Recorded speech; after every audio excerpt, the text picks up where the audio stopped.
big surprise. Nobody thought the ocean was this deep.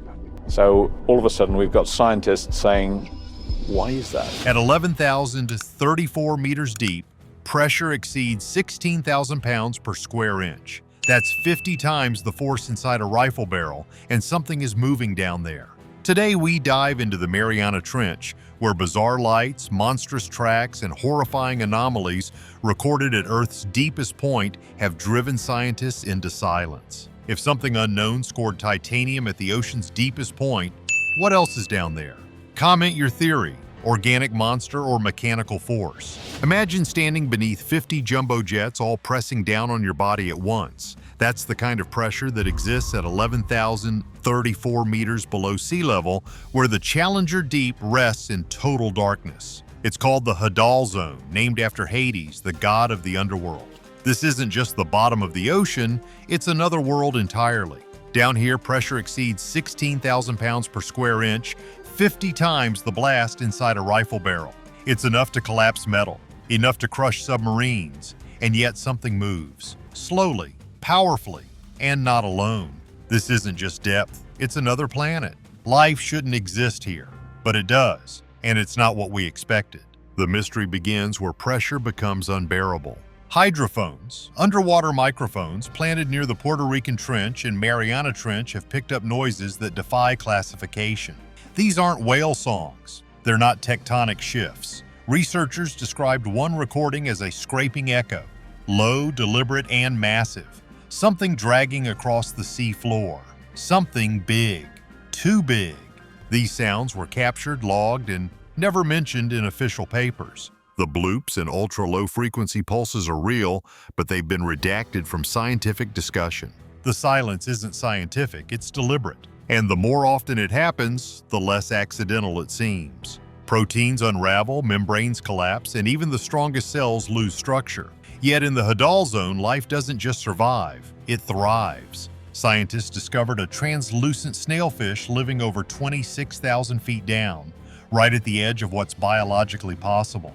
Its secret? A compound called TMAO, a pressure shield stored inside its tissues to keep its proteins from falling apart. But there's a limit. No known fish can survive deeper. So what left those massive tracks on the seafloor thousands of feet below that? Either something lives beyond the known limits, or something else walks the ocean floor. This isn't just adaptation, it's biological rebellion. One deep-sea probe lost power during a routine dive. Just minutes into descent, it blacked out, cut from mission control. When it came back online, short-range sonar picked up something terrifying. A dense object, over 25 feet long, moved beneath the probe. Fast. Too fast for anything known to exist at that depth. Official reports blamed thermal interference, but internal logs told a different story. Large echo-dense mass, unclassified, not whale. No predator on record moves like that in the freezing, crushing dark. This wasn't a drifting creature, it moved with intent. Speed is survival, but down here it's also a warning. At 35,000 feet, light doesn't just fade, it vanishes. Below the midnight zone, visibility is zero. Life survives through bioluminescence, dim flickers from lanternfish and deep-sea shrimp. But then something changed. A deep-sea lander caught a brief, blinding flash. Not blue, not green, a broad-spectrum white, far too intense to be organic. Some speculate sonoluminescence, light from collapsing bubbles. But nothing should bubble here. No gas, no rapid shifts. This wasn't biology, it was a burst of energy in total darkness. When something shines at the bottom of the world, it's not by accident. What could cause light in a place where light has never belonged? We imagine the deep ocean is cold and still. But beneath the Mariana Trench lies Daikoku Seamount, a submerged volcano bubbling with molten sulfur. The water around it, acidic, superheated, over 370 degrees. It's hot enough to melt equipment, and the only thing keeping it from boiling violently is the crushing pressure above. Hydrothermal vents blast minerals. Sulfur lakes bubble like tar pits. This isn't geology, it's hell under pressure. The ocean floor isn't calm, it's hiding fire beneath its skin. Pressure keeps it contained until it doesn't. And when it cracks, we may feel it from continents away. NASA made a quiet discovery near the Puerto Rican Trench.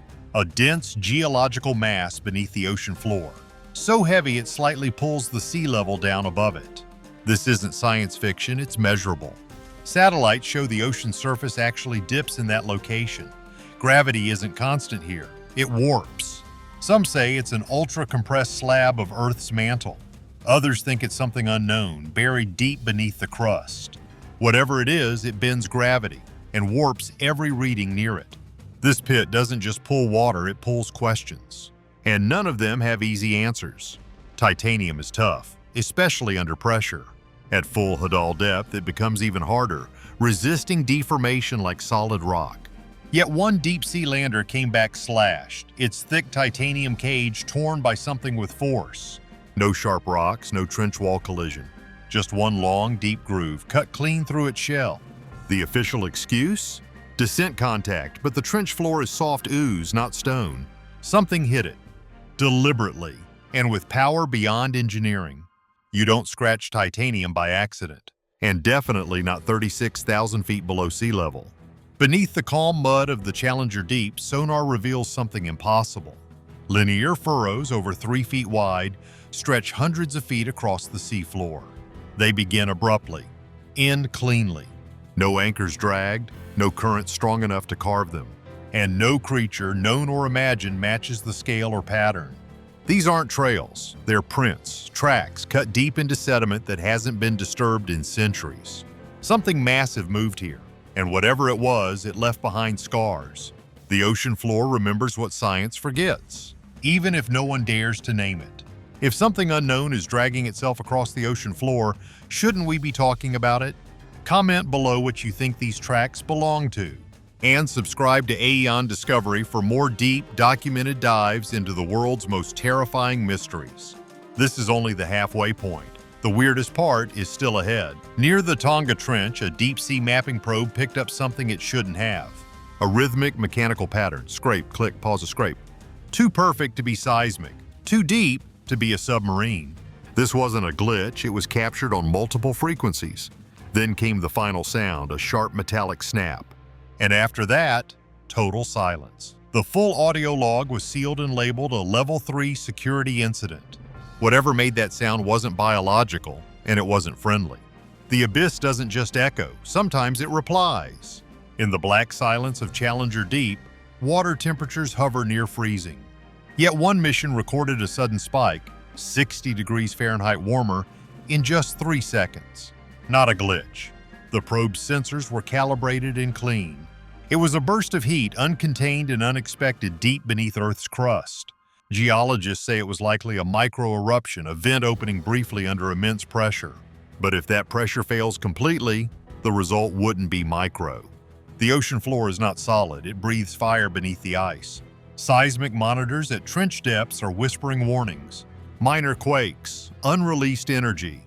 The signs point to subduction zones grinding harder than ever, building towards something they can't contain. Geologists suspect the next deep event won't be gradual. It'll be violent, sudden, a rupture that rips a new scar into Earth's skin deep underwater and unleashes energy that dwarfs any surface quake. The next great tremor may not come from land, it may rise from the sea floor. When the Hadal Zone cracks, the whole world might hear it. The deepest known fish, the snailfish, maxes out at 26,700 feet. Below that, life shouldn't be possible. No bones, no bladders, no chance. But something is moving deeper, tracked only by sonar echoes and seafloor scars. If it's not fish, what is it? Is there a new branch of evolution hiding where even light can't survive? Either science is wrong, or something unrecorded is thriving in total darkness. Silence doesn't mean absence, it means something hasn't been found yet.